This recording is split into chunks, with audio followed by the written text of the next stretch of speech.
Hola, soy Gustavo Nandayapa, soy baterista, percusionista.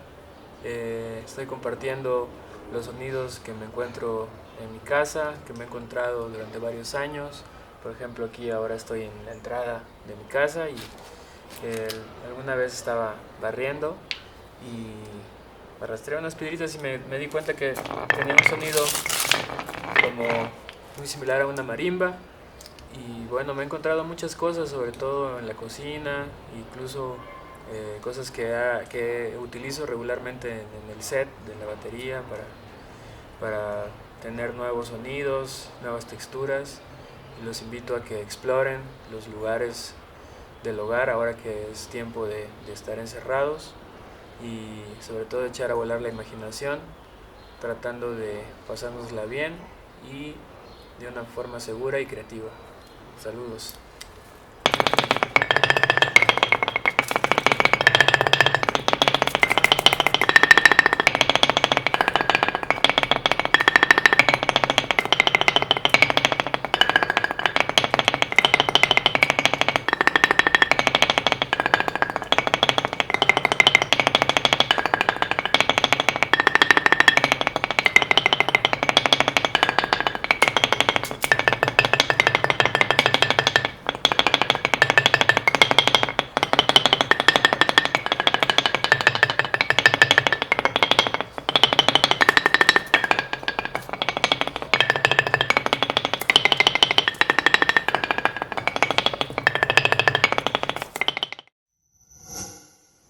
Gobierno de México.